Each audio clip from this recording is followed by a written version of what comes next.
video, I'm going to demonstrate how to properly perform the single leg glute bridge or hip thrust.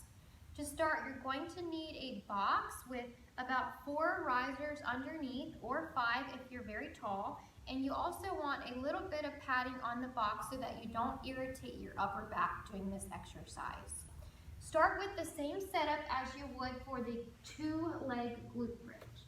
You want to think about all your ribs on the box, and you're going to place your feet at about hip width with your chin and chest tucked down in a neutral spinal position. From here, start by lifting your hips slightly. Make sure your hips are even.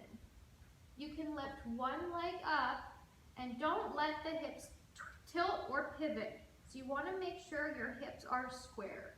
From this position, achieve a full glute bridge on the single leg, keeping your ribs in and hips tucked underneath.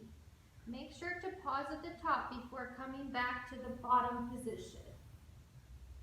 Also make sure that you perform an equal number of reps and sets on each side. If the exercise has gotten easy for you, you can also add a weight, either a dumbbell on the working leg or a barbell across your hips to provide more resistance to the working glute. I hope that this video was helpful for you. If it was, please make sure to subscribe to the channel and comment below any questions or comments that you have.